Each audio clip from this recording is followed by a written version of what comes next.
Oi! No vídeo de hoje a gente vai falar sobre precificação.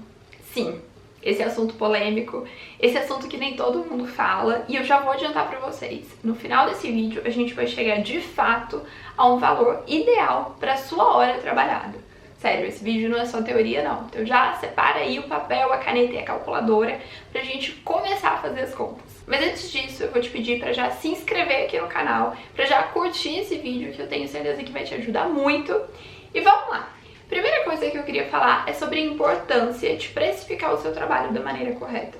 Então eu separei aqui alguns motivos. E o primeiro é que o seu escritório, ele é uma empresa, independente do tamanho dele, independente se ele é composto só por você, independente se ele tá na sua casa ou se você já pagou aluguel mesmo de um espaço pequenininho, ele é uma empresa. Então ele precisa ser sustentável.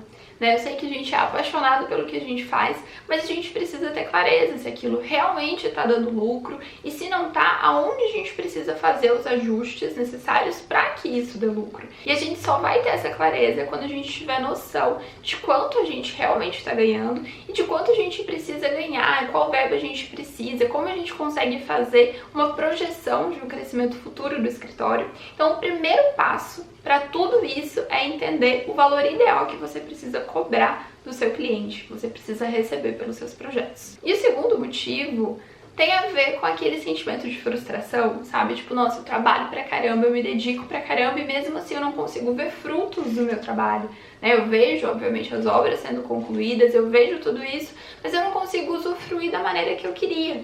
Por quê? Porque você não tem clareza do quanto você ganha e você não tem clareza se isso é o suficiente, por mais ou menos que seja. E também é importante para você ter segurança, Para você ter uma verba ali, que se por um acaso acontecer alguma coisa, principalmente quando a gente tem funcionários que trabalham com a gente, que dependem do nosso negócio, É legal a gente ter ali um caixa destinado a momentos de emergência. E não só momentos de emergência, mas enfim, ter um caixa. Então esses são alguns dos motivos pelos quais a gente precisa ter uma precificação correta do nosso trabalho. Mas agora, como fazer essa precificação correta? Tem vários jeitos de se cobrar projeto e eu não acredito que nenhum é mais certo ou é completamente errado. Eu acredito que tem coisas que funcionam para determinados arquitetos, tem coisas que funcionam para outros. Então a gente vai chegar aqui em um valor de referência, um valor que seria legal se você ganhasse, que se você achar que é inviável cobrar isso ainda, que seja um objetivo para daqui a um mês, 2, 3, 6, enfim. Então vamos lá. Primeira coisa que a gente vai fazer é listar todos os custos e despesas do seu trabalho. E aí que tá, tenho certeza que eu vou falar muita coisa aqui que você vai pensar, nossa, não tinha parado para pensar nisso antes. Então vamos lá. O primeiro deles, e que é um dos principais, principalmente se você trabalha sozinho, é qual salário você quer ganhar? Sim, esse valor, vamos trabalhar ali mais ou menos dentro da realidade, tá, gente? Não vamos colocar um valor assim que, nossa, eu quero estar ganhando isso daqui a 10 anos. Não, vamos colocar um valor real. Mas o porquê isso é importante? Às vezes a gente tá tão na correria e a gente se preocupa com tantas coisas e a gente esquece da gente. Ou pior, às vezes a gente usa o dinheiro da empresa como se fosse o nosso. Então entrou o dinheiro ali de um projeto, você vai lá e paga a fatura do seu cartão. Entrou o dinheiro ali de outro projeto, você vai lá e, sei lá, compra um celular novo. Enfim, e gasta com você. Quando na verdade esse dinheiro não é seu, esse dinheiro é do escritório. Então você precisa ter um salário, Ou então pode ser que aconteça que você vai lá, você ganhou um dinheiro e você paga, sei lá, o seu estagiário, paga não sei o que, paga a conta X, Y, Z, e aí quando você vê não sobrou nada pra você. Então vamos lá, quanto você quer ganhar? Anota aí. E agora, pra quem tem escritório, e mesmo pra quem não tem, é importante a gente colocar o valor do aluguel. Então se você já tem um escritório físico, coloca aí o valor que você paga no aluguel. Se você ainda não tem e quer colocar, você pode fazer o seguinte: você pode pegar o valor do aluguel, de onde você mora, e se você morar em um lugar que não é de aluguel, você pode colocar um valor de aluguel aproximado. E você pode dividir isso pela metragem quadrada total do seu apartamento ou da sua casa. E depois você vai e multiplica isso pela metragem quadrada do ambiente que você trabalha. De repente é seu quarto, e aí ele tem sei lá quantos metros quadrados. Então você vai conseguir chegar em um valor. E essa dica, na verdade, do valor do metro quadrado, do espaço que você trabalha, nem é minha. Tava fazendo uma live no Instagram sobre isso. Quem ainda não me segue no Instagram, aproveita e já segue lá. E aí, a gente tava conversando sobre tudo isso que eu tô falando aqui pra vocês. E uma seguidora deu essa dica, eu achei genial. Além disso, você também precisa colocar o valor da internet, o valor da água e o valor da luz. E agora, o salário do estagiário ou das pessoas que trabalham com você. E aí entra uma questão, que é, Monique, eu tenho alguns freelancers que trabalham comigo. Eu coloco o valor deles nessa conta ou não? Depende. Se você for cobrar isso à parte do cliente, por exemplo, o valor do projeto é X, mais as imagens, que é uma coisa que você terceiriza, é Y. Então não coloca.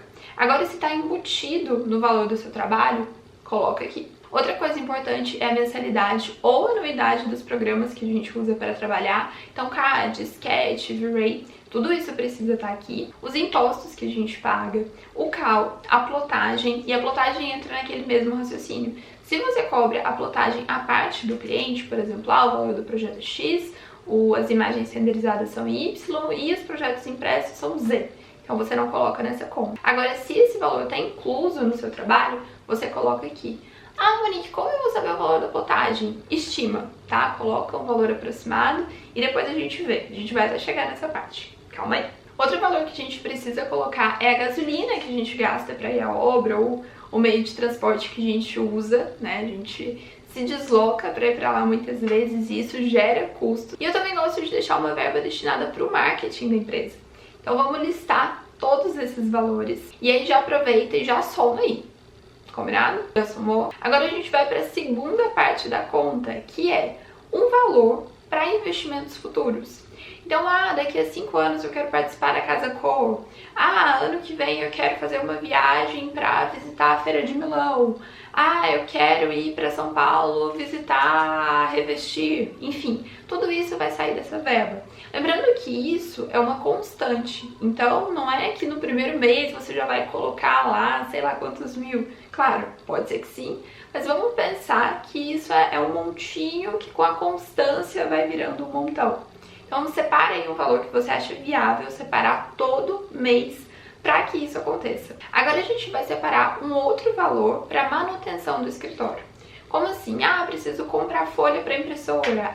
Preciso comprar lápis, preciso comprar lapiseira, preciso comprar pão para a gente tomar café, preciso comprar biscoitinho, café para o cliente, enfim. Sabe? Eu preciso comprar, sei lá, material de limpeza para limpar o escritório.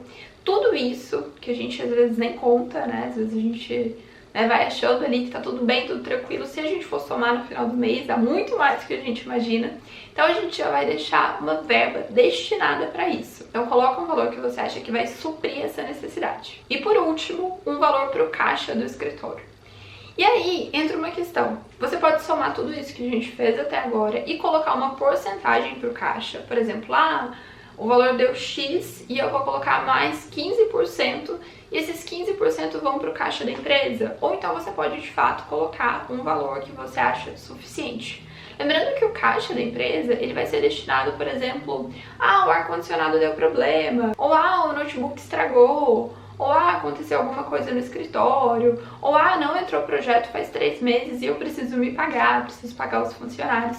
Então, esse valor vai sair daí. Muito bem? Então, agora a gente vai somar tudo isso que a gente listou até agora. Todos esses valores. Somaram? Então, beleza. Esse é o valor mensal que a gente precisa ganhar. Só que não tem como a gente estimar isso, né? A gente precisa de um valor um pouco mais palpável. Então, o que a gente vai fazer? A gente vai dividir esse valor pela quantidade de dias que a gente quer trabalhar no mês. Então, se o mês tem 30 dias e a gente não trabalha sábado e domingo, a gente vai trabalhar só 22 dias por mês. Então, você vai pegar esse valor e vai dividir por 22. E agora, a gente chegou em um valor por dia, só que a gente vai chegar em um valor por hora. A gente vai dividir esse último valor aí pela quantidade de horas que a gente quer trabalhar por dia. Então, 8 horas, 6 horas, 10 horas, não sei. É só você colocar aí e dividir. E finalmente a gente chegou no valor da sua hora. Então sempre que você for fazer um projeto, é interessante que você multiplique a quantidade de horas que você vai trabalhar em cima desse projeto pelo valor da sua hora. Monique, mas eu não sei quanto tempo eu gasto para fazer um projeto. Claro, gente, é muito tentativa e erro, principalmente no começo. Mas uma dica é, abre uma planilha do Excel. E aí tem como a gente criar várias abas lá embaixo. Então cria, por exemplo, a aba do banheiro, a aba da sala, a aba da cozinha, enfim, dos ambientes que você trabalha. E começa a catalogar isso. Então, por exemplo, apareceu o projeto de um banheiro. Você vai lá, abre sua planilha e começa a listar quantas horas você gasta trabalhando nesse projeto. E é interessante você não listar só a quantidade de horas total, mas a quantidade de horas por processo. Por quê? Pensa comigo. Você gastou tantas horas para resolver o layout, gastou tantas horas para renderizar e gastou tantas horas para detalhar. Agora imagine isso comigo no final de 6 meses, por exemplo. Você vai ter pego vários projetos e você vai conseguir fazer uma análise mais certeira da onde você está precisando melhorar. Imagina que você está lá e você percebe que você está gastando tempo demais renderizando e que isso está fazendo com que você não consiga pegar outros projetos. Então, de repente, você pode decidir contratar uma pessoa para renderizar. Ou então você está vendo que o seu detalhamento, você está demorando tempo demais e que você poderia agilizar esse processo. Então, nesse caso, eu tenho o nosso combo de detalhamento. Sério, gente, nosso combo de detalhamento, ele é incrível, ele te ajuda a detalhar seus projetos muito mais rápido. E além disso, detalhar eles de uma forma tão clara que as pessoas, quando você entregar esse projeto para execução, eles vão te ligar muito menos para você ir para a obra, sabe? Porque todas as informações que eles precisam vão estar no projeto de uma maneira extremamente clara e eficiente. Você vai conseguir ter uma clareza de onde você está falhando nos processos e o que você precisa ajustar. De repente você vai ver que você está precisando investir mais em marketing para você ter mais clientes. Então você pode pensar em tudo isso com base nos dados, ou seja, não só no achismo, mas de fato baseado no que está acontecendo. E é isso, gente. Eu espero que esse vídeo tenha ajudado vocês. Se vocês tiverem com alguma dúvida, deixem aqui nos comentários. E a partir de agora a gente vai ter 2 vídeos por semana aqui no canal. Então eu vejo vocês na quinta. Um beijo, tchau!